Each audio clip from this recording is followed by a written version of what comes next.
How's it going, guys? Phil here, and this is a review for the Ninja Detect Kitchen System Power Blender and Processor Pro. Thank you to Best Buy for sending me this product for free to try. You'll receive the motor base, 72-ounce blender pitcher, 64-ounce food processing bowl, plastic dough blades, spindle and dual-sided slicing and shredding disc, 24-ounce blender cup, drink lid, and illustrated color manual with recipes. This is the 1800-watt motor base. It measures 8 inches wide, 9 inches deep, and 9 inches tall. There are 5 buttons on the front: Power, Manual, BlendSense, Mode, and Pulse. Underneath is a rotary dial for menu selections that you'll press to start or stop a selected program. Be sure to remove the sticker on this button so you can view the LCD screen in the middle. At the back of the machine is a 2.5-foot, 2-prong power cord with included Velcro cable tie. And on the bottom are airflow vents and 4 suction cup feet to prevent the unit from moving or sliding during operation. This is the single-serve blender cup. It is made of a clear, durable plastic, and the lid twists off so you can remove and clean the blades. It has 8 blades positioned at various angles for blending and pureeing food easily, but be careful when handling, as they are very sharp. Set inside the lid is a replaceable rubber seal to prevent leaks when blending at high speeds. The interior of the cup is mostly smooth, since the threads are on the outside, but there are 4 long ridges along the inside of the cup, running from top to bottom. The cup has volume measurements in both ounces and milliliters from 4 to 16 and 100 to 500 respectively. The max liquid level for the cup is 21 ounces, or 644 milliliters. For storing, pouring, or drinking from the cup, a sports lid with a capped spout is included for on-the-go convenience.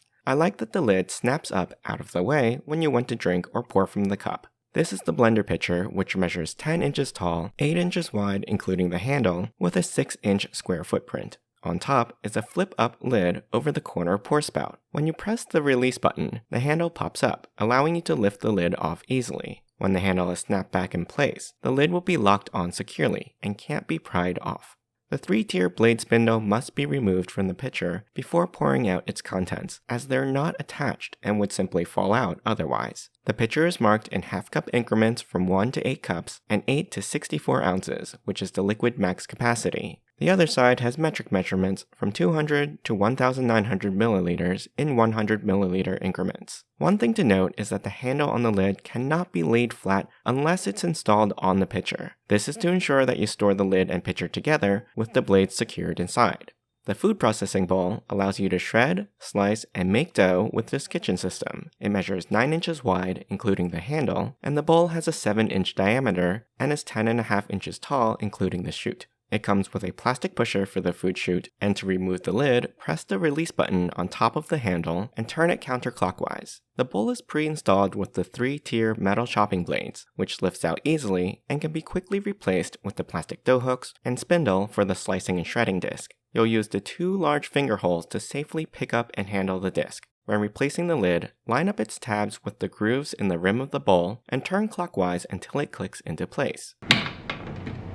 The max capacity of the bowl is 64 ounces or 8 cups, and 1.8 liters if using metric. As with the blender pitcher, the blades for the bowl aren't attached to anything, and will fall out if you try to pour out its contents with them installed, so be sure to remove the blades after use before emptying the bowl. I'm going to go ahead and wash and rinse all the blades and vessels in warm soapy water prior to using, just to ensure that any dust and residue for manufacturing are removed. Be extra careful with the blades as they are extremely sharp. All vessels, blades, and accessories are dishwasher safe too. The blender base weighs about 6.5 pounds, and the rubber feet on it work extremely well, almost too well, as it can be tricky to release the suction cups when you want to move it.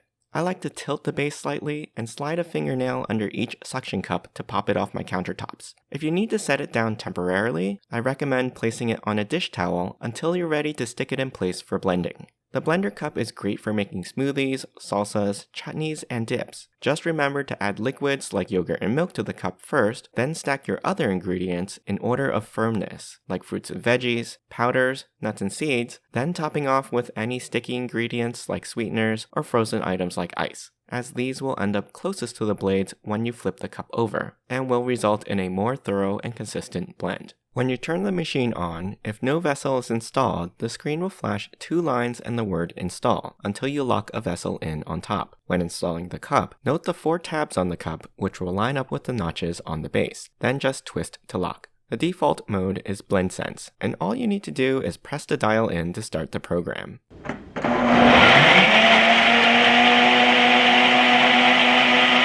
As you can hear, the blender is quite loud, though I suppose that's the trade-off for the amount of power it outputs.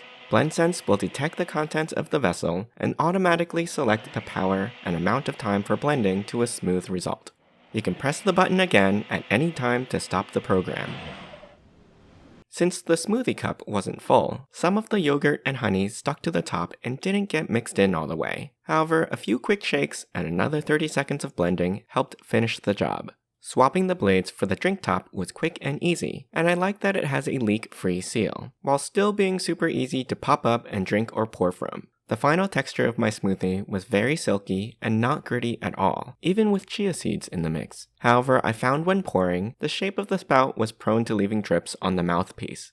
Just remember that you can't put hot ingredients in the personal blender cup, as the pressure inside could build up, potentially causing it to explode. Nor should you store blended food with the blade still attached, as a vacuum seal may form, making it difficult or impossible to open later. I really like having the food processor bowl as part of this set because it replaces my standalone food processor, saving me some cabinet space. Make sure to install the blades inside the bowl before adding your food, then twist and snap in the lid before locking onto the motor base. Again, the default mode when powered on is BlendSense, but I'm going to press mode and then I can select from large chop, small chop, mince, and disc. Let's check out the large chop function first, which performs 8 seconds of timed pulses. And here's the result. It's a mix of large and small pieces with a couple of bigger chunks here and there, though not a lot of uniformity. Let's put it through again on small chop,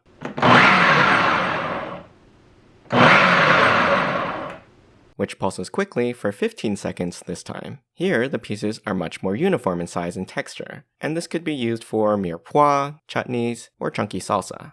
To make cleanup easy, run one of the functions with plain or soapy water. I'll demonstrate with the mince mode, which, like the chop programs, does a quick series of pulses for 23 seconds. For a more thorough clean, BlendSense works pretty well here. Just don't fill the bowl all the way with water, as it can escape through the feed chute on top. When installing the disc for shredding, make sure the side with the small cutters is facing up. Snap on the lid, then lock the bowl onto the base. The feed chute is a bit small, at 2 1/4 inches wide and 1 1/4 inch long, so you may have to break down larger pieces of food. This time I'll select disc mode, and we're going to shred a half-pound block of Colby Jack cheese, which fits perfectly in the chute. For the most part, the entire block shredded just fine and in under 10 seconds. However, at the very end of the block, some cheese got trapped between the blade and the lid and just kept going around. Unfortunately, this caused the disc to tilt a tiny bit, high enough to scratch the bottom of the plastic pusher. You can see the concentric grooves carved into the bottom of the pusher's grips that line up exactly with the cutting blades on the disc, which probably means there are at least a few tiny flecks of plastic in my cheese. And that's the main drawback to this design, is that there's just enough wiggle room to allow the disc to tilt high enough to hit the pusher when there's a jam. So that's something to watch out for and keep in mind. Flipping the disc over allows you to use the slicing blade, which I found useful for vegetables like onions and peppers. I was skeptical that making dough with the dough hooks would work, so I had to try it out for myself. After adding warm water, salt, and yeast to the bowl, and allowing it to activate, I added in flour and oil and simply ran BlendSense, which, surprisingly, detected that I was working with dough and lowered the speed on its own. The unit was shaking a whole lot, but managed to stay firmly planted thanks to the suction cup feet. After about 30 seconds, I was shocked to have a workable dough ball that was thoroughly mixed and not at all sticky to the touch. Next, I'll make a hearty roasted parsnip and carrot soup. So after simmering the stock and vegetables for 20 minutes on the stove, I can transfer the hot ingredients directly into the pitcher, being careful not to exceed the 64-ounce max capacity line. Then, after snapping on the lid and attaching to the motor base, I'm going to give it a few pulses before simply running BlendSense. You can see how quickly the ingredients start to break down, and the machine selected a runtime of 52 seconds. For the most part, it's already starting to look really smooth, except for a couple of small bits circling around the top. It looks a little thick right now, but I've still got to add cream, and it can always be thinned later with a touch more stock. In fact, this puree was so thick that it didn't really pour that well out of the spout. So I ended up removing the lid, and since the blades were stuck in the puree, I held it in place by the spindle to prevent it from falling out while pouring. If you want to scrape the sides and get the last bit out, you should remove the blades completely, which will allow you to get in there with a rubber spatula. With all this automatic sensing, it might feel a little superfluous that there's a manual mode at all. But if you'd like to have more control over what the blender is doing, go ahead and switch to manual mode, and you can choose a speed from 1 to 10. Make sure to start out at a low speed, like 1, and gradually ramp up by turning the dial during operation. The display will count up the number of seconds you've been blending for so you can keep track, even while you change speeds. In manual mode, the machine will automatically stop after 60 seconds of blending, if you don't manually stop it before then. For cleanup, I recommend just running BlendSense with the pitcher around half full of water and a touch of soap. Again, be careful not to fill the pitcher all the way, as water may escape from the spout as it's not watertight. And it's super easy to finish washing by just rinsing everything off with little to no scrubbing.